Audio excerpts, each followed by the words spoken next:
Welcome back, underdogs, misfits, and little ones sneaking onto my channel.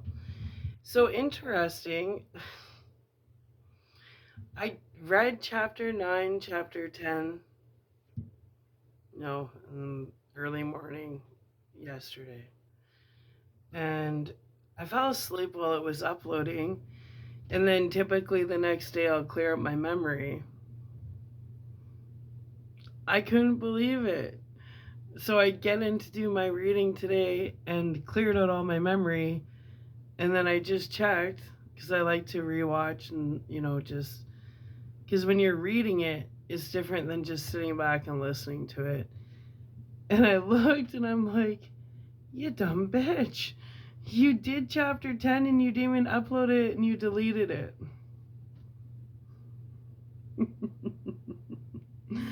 So we're going to read chapter 10. So, sorry, you're going to have to, I know it goes 9, 11, 10. But I totally fell asleep and fucked up. I fucked up. So, and chapter 10 is a really important chapter. So we're going to read chapter 10. My bad. Fuck. Let's go. Chapter 10. Just as encounters like that eventually took their toll on Rocky in the form of headaches, his obvious unhappiness at school and continuing depression about Diana had an indirect psychological impact on Rusty. Late in September, she started on drugs again. Very light stuff at first, hardly discernible to an untrained eye. But then the predictable pattern was underway. And by the middle of October, she was into heavy usage and it had become a serious problem, again, out of control. Rocky and Gar saw it coming and tried to anticipate the critical times by establishing realistic alternatives. In consort, they tried to perk her up, demonstrate how much they loved her, get her committed to projects that required considerable time and energy. Gar even came up with the idea of teaching her how to ride his Harley, and she really bit on that one. She'd always wanted to do that. She took lessons.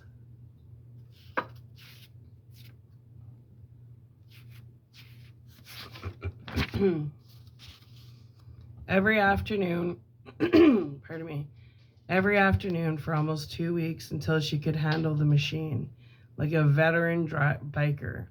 At least ostensibly. And it gave her a kick. But she grew tired of that. She began to beg off for a variety of excuses that became quite transparent, and she got worse. Rocky didn't know exactly how serious it had become until he came home from school early, Wednesday afternoon, October the 18th. He'd had a headache that day, a bad one. He'd been to see the school nurse, and she'd sent him home to rest. When he came in the house, Rusty wasn't around. The door to her room was opened, and it was pitch black inside.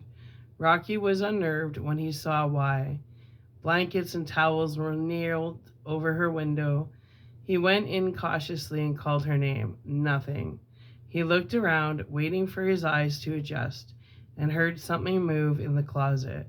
When he opened the door, he saw his mother sitting on the floor in the darkness, as far back in the closet as she could go. She looked terrified. "Close the door," she screamed. "Oh my God." "Don't let them in." "What? Moths. Moths." "There's no moths, Mom." She jumped to her feet, ran for the door, knocking him against the wall, then began running around the room crazily, swatting at imaginary moths. Rocky tried to grab her arms. She swung a fist at his face, missed, lost her balance, fell to the floor very hard. In seconds, her body stiffened, then quickly went into convulsions, finally went limp. Rocky was close to hysteria. "Oh God, no. Mom, no." He ran into the living room, shaking, out of breath, grabbed the telephone, picked up the receiver, hesitated, put it down, picked it up again, and dialed 0.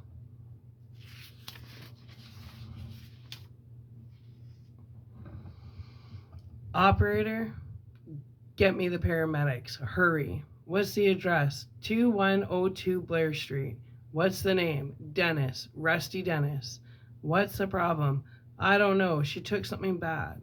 I'll notify Azusa General immediately. He hung up, walked towards the bedroom in a daze, turned, came back, telephoned Gar at the shop. Stickman answered. Red Cycle Repair. Stickman, it's Rocky. Please tell Gar to come home. Fast. It's my mom. It's an emergency. What's the trouble? I don't know. I called an ambulance. He'll be there fast, Rocky. Stay put. Back in the dark room, his mother was just as he left her, on her back on the floor with her mouth open. She looked dead. He sat there slowly and held her head in his lap. Her voice broke. Oh, please don't die on me now, Mom. Don't die on me now. After what seemed an eternity, he heard the rapid staccato whine of a siren. He went into the living room, saw the Boxlight ambulance pull up in front, red lights flashing. Before the siren stopped, 2 young paramedics in white uniforms jumped out. One jogged up the walk carrying a large metal case. The other opened the double doors in back and pulled out a stretcher. Rocky let the first man in, led him to the bedroom, snapped on the overhead lights. The paramedic got down fast, felt the carotid artery in her neck, placed his ear against her heart, checked her pulse, opened her eyelids, and took a close look. Then snapped open his case and went to work.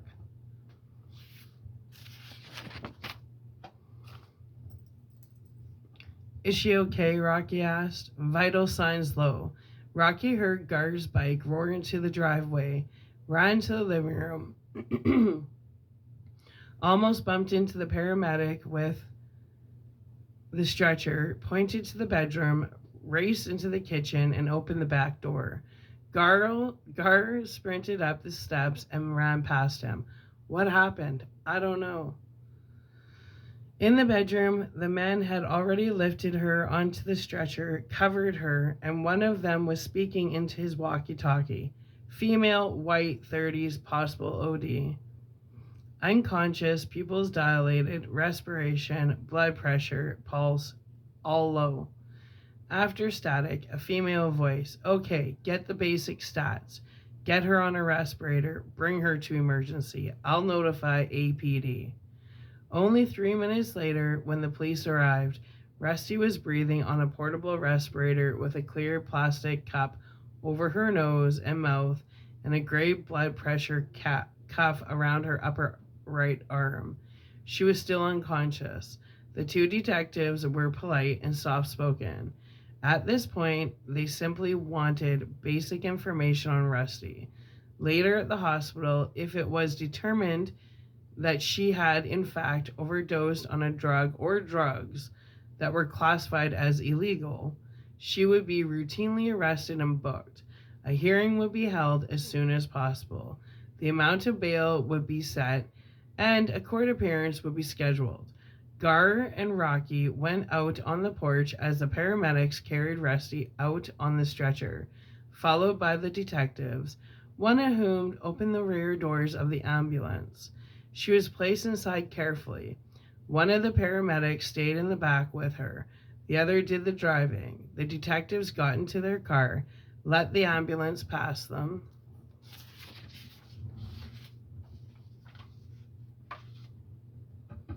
Siren on, then followed. Rocky started to cry. Gar put his arm around the boy. She'll be okay. What'll happen? I'll put up the bail for her tomorrow. She'll be home by the afternoon. Then she'll have to go to court. I thought they'd just put her in a drug program. When the siren could no longer be heard, Rocky sat down slowly on the steps and continued to cry softly. Gar looked at him. took a deep breath, and sat down beside him. At school the next morning, Rocky had a recurrence of the severe headache he'd suffered the previous day. He went to the nurse, who gave him a cursory examination, 2 aspirin, and sent him home again. If he had known what he have to face at home that afternoon, he would have stayed in school, headache and all. At 2020, he was in his room attempting to alleviate the pressure through the biofeedback routine. Without much success, when Rusty arrived by taxi and stormed into the house. When he went into the living room to greet her, he knew instantly that she was strung out and livid, with every raw nerve fully exposed. "What were you thinking?" she screamed. "You want me to go to jail? I'm sorry, I thought..." "You thought what?" "That they'd send you to the hospital so you could get cured." "Get cured?" "Yeah, stop taking that stuff." "Read my lips, Buster. I don't want to stop. Do you get it? I don't want to stop." Shit, man. She's so deep into it, right? "If you don't, I'm going to leave." "Hey, there's the door. There's lots of places you could..."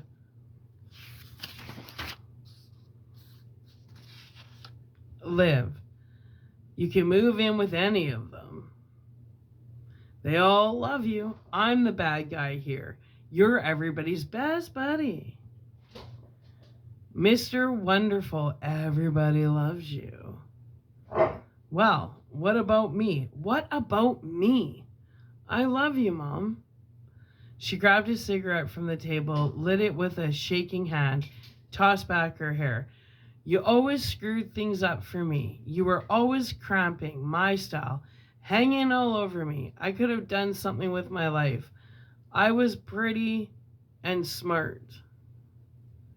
Everybody said so, but you were always in the way, with your damn headaches and your damn face." Right? There was a stunned silence from Rocky. She never said those words before, ever, even in joking. Now they had been said, and obviously meant. They could never be taken back. They could never be forgotten. The damage had been done and never could be completely undone. In her rage, she had elected to use a meat hook instead of a scalpel. Fuck. Given time and patience and love, the wound would certainly heal, but the scar would be quite visible for the rest of his life. Holy shit. She stubbed out her cigarette and went to him quietly. "Oh God, Rocky, I'm sorry. I didn't mean to." His voice had no emotion left. "Yes, you did. Because it's true. Everything I didn't used to think was true is true. I don't have a girlfriend. I'm not going to Stanford. I'm not going to Europe. I'm not going to own my own business. And you're going to overdose on something and die. And I don't care anymore."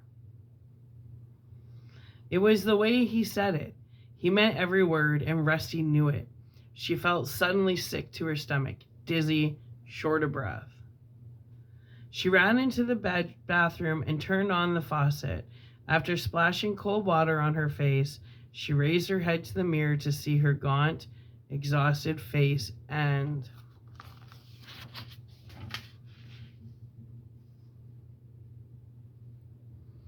bloodshot eyes. In a moment, Rocky's huge face appeared next to hers. They gazed at their images in silence. Rusty's eyes filled as she struggled with an admission she never honestly believed she'd ever make. I can't. I can't stop, Rocky."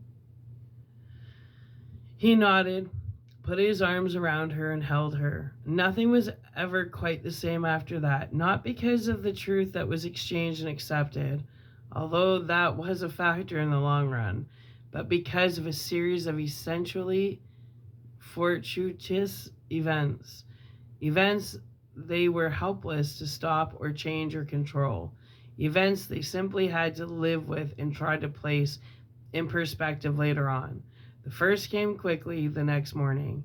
Babe called from Azusa General Hospital to say that Red had passed away during the night. The same night Rusty had spent in the same hospital without ever knowing he was there. He was 63 and he'd been ill for some time, but he'd never told any of the Turks. That was the way it was. That was the way he lived. That was the way he wanted it. He'd been suffering from Hodgkin's disease, the case of which is still unknown, that had manifested itself in the painless but progressive enlargement of his lymph glands, lymphatic tissue, and spleen, and by gradual anemia that hadn't really become pronounced until a month ago. The disease is not always fatal by any means. But in Red's case, it wasn't even diagnosed until it was in an advanced stage. He knew he had something serious, but at his age, he didn't want to know exactly what it was until he absolutely had to know. And then it was too late. He'd only been in the hospital 3 days. He told the Turks who worked for him in the shop that he was taking a week's vacation with Babe. He knew he was dying then, and he simply didn't want to say goodbye. Babe was the only one who knew.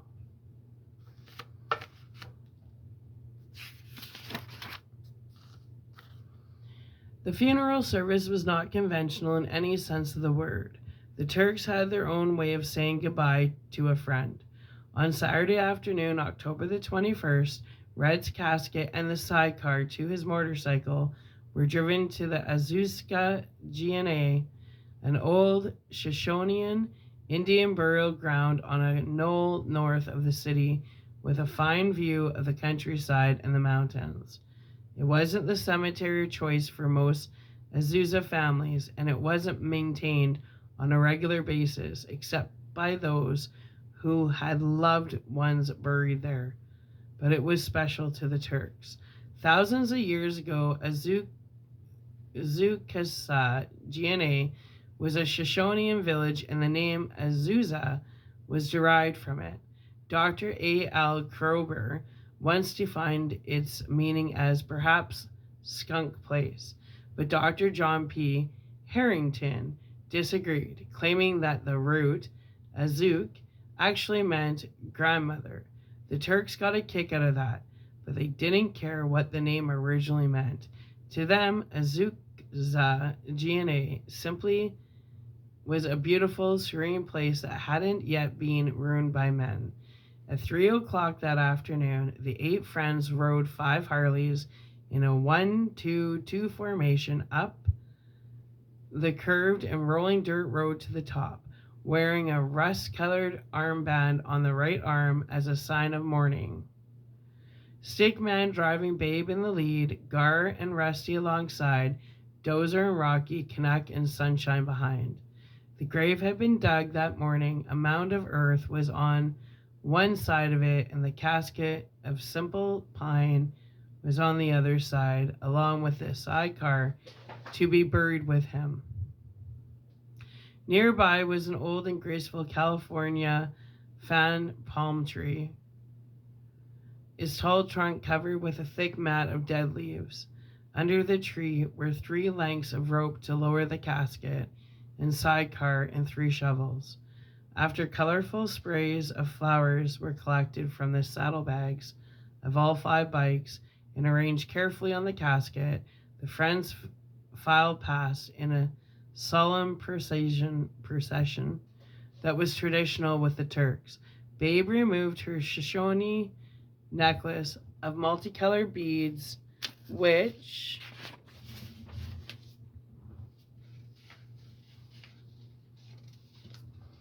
Red had given her as a special good luck charm, and placed it among the flowers. Rusty intertwined some rust-colored lace around the flowers. Gar ripped a patch from his cut-off denim vest and positioned it close to the lace. Dozer, Sunshine, and Canuck, eyes red and swollen, followed suit. Rocky stood back and watched it all. Then, in the Turks' alternative to a 21-gun military salute, all 7 adults grab beer cans from their back pockets and open them in the traditional signal to revelry. Pop, pop, pop, pop, pop, pop. Hoots and hollers followed. Cans were raised, and the customary toasts were made. Hey, Red, safe ride, Sunshine said. You old bastard, Stickman yelled. May the wind be in your face, Gar began. Everyone joined in a chorus, and the breath of a sweet woman be on the back of your neck.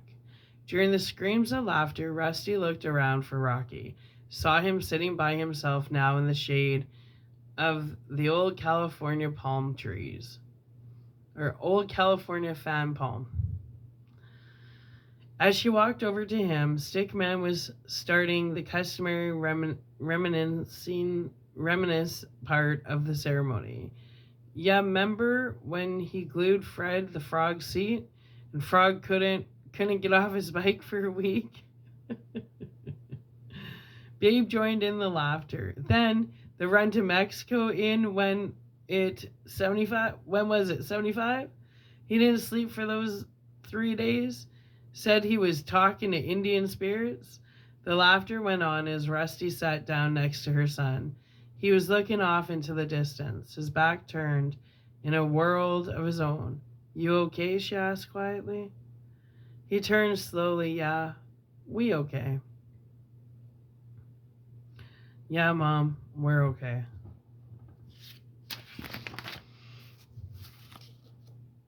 Aren't you gonna put something in the flowers? Why? It's custom. You say goodbye that way. I'm not saying goodbye to Red. He's not over there anyway. Where is he then? He's right here. I can feel him. Kind of like the Invisible Man, huh? No, it's more like he's gone, but he's still here at the same time. He touched his chest. Yeah, that's it. He went, but he stayed. You go, but not really. A person's spirit never dies. She looked at her son and nodded slowly. He turned his face to her and gazed deeply into her eyes. Yes, Rocky, I believe that too. A person's spirit never dies. We've never been what some people call religious, you and me, but somehow you picked up on one of the essentials in your own way and put it in your own words. And I believe those words. I believe they're true. You probably won't find it that way in any book like the Bible, but that's certainly one of the things they all tried to say, I think. You go, but not really. A person's spirit never dies. I have to believe that. I have to believe that to live, to go on living. If I didn't believe that, if I honestly believed that this was it, you die and that's the end of you forever, I don't think I could go on living. It's just too depressing, at least for me. We have to believe we're special. We've always believed that we're special, that we're somehow sacred, that we're immortal. Why? Why in the presence of all the evidence to the contrary? Why can't we get rid of it, obliterate it, wipe it out of our minds and hearts? We can't prove it. We can't prove a person's spirit never dies. But billions upon billions of people believe it. Even people like you and me, oddballs, misfits, eccentrics. We don't